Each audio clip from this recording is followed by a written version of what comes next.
বলা না বলার জগতে আপনাকে স্বাগত জানাই। আজকের নিবেদন দেশদ্রোহী শামসুল আলম ও বিপ্লবী বীরেন্দ্রনাথ দত্তগুপ্ত। আমরা প্রথম পর্বে শুনেছি যতীন্দ্রনাথ বীরেন্দ্রকে দায়িত্ব দেন শামসুলকে মারার জন্য। বাঘাযতীনের ঘনিষ্ঠ সহযোগী সতীশচন্দ্র সরকার সব শিখিয়ে দিলেন বীরেন্দ্রকে কি করতে হবে। এরপর গল্পের শেষ পর্ব শুনুন। দিনটা ছিল 24শে জানুয়ারি 1910 সাল। শামসুল এসেছেন কলকাতা হাইকোর্টে সরকারি কৌঁসুলি নর্টন সাহেবের সঙ্গে দেখা করতে এবং কেস নিয়ে আলোচনা করতে। নর্টনের ঘর থেকে শামসুল বেরোবার সাথে সাথেই বীরেন্দ্র দৌড়ে গিয়ে সোজা পয়েন্ট ব্ল্যাঙ্ক রেঞ্জ থেকে গুলি চালিয়ে দিল। শামসুল সঙ্গে সঙ্গেই শেষ, কিন্তু বীরেন্দ্র পালাতে পারেনি। এরপরে সবাই জানে যে এই কেসের পরিণতি কি হতে পারে, কিন্তু পুলিশ কমিশনার চার্লস টেগার্ট এক ঘৃণ্য চক্রান্ত করেছিলেন। টেগার্ট চেয়েছিলেন বীরেন্দ্রকে দিয়ে ছলে বলে কোনো স্বীকারোক্তি আদায় করতে, যাতে কোর্টে প্রমাণ করা যায় বাঘাযতীনই বীরেনকে দিয়ে শামসুলকে হত্যা করিয়েছে। তাহলে বীরেনের তো ফাঁসি হবেই, বাঘাযতীনও রেহাই পাবে না। এক ঢিলে অনেকগুলো পাখি মারার এক চক্রান্ত টেগার্ট সাহেব করে বসলেন। বীরেন্দ্র ছিল অত্যন্ত কম বয়সী, কিন্তু তার মানসিক গঠন ছিল অত্যন্ত দৃঢ়। কোনো প্রলোভন, কোনো অত্যাচার তাকে দিয়ে কোনো কিছুই স্বীকারোক্তি আদায় করা সম্ভব ছিল না। তাই টেগার্ট সাহেব নির্দেশ দিলেন অত্যন্ত গোপনে একটি ইংরেজি খবরের কাগজ আলাদা করে প্রিন্ট করা হলো।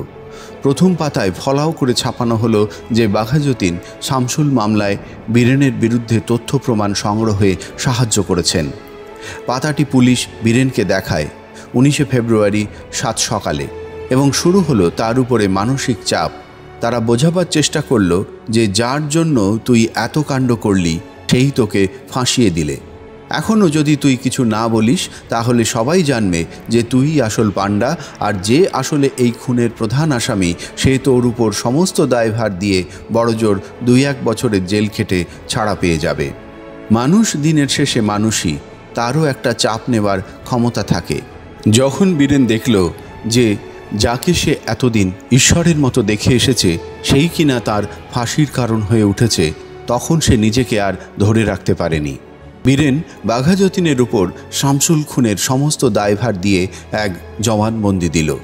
এই জবানবন্দি দিয়ে যতীনকে ফাঁসানোর চেষ্টা করা হয়েছিল।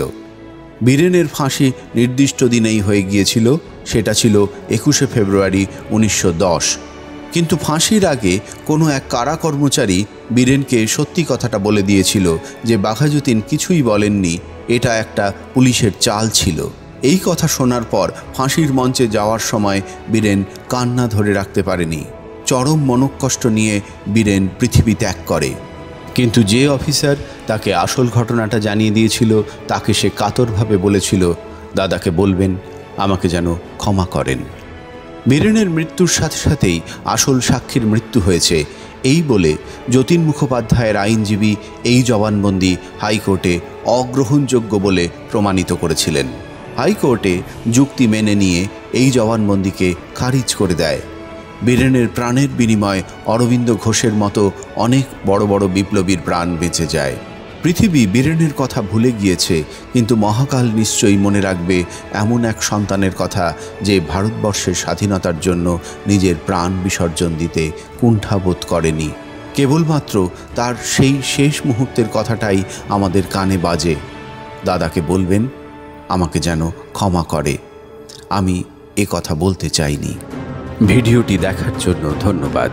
বলা না বলার জগতে এমন নানা কাহিনীর হদিশ থাকছে। অনুগ্রহ করে চ্যানেলটি শেয়ার, লাইক এবং সাবস্ক্রাইব করুন।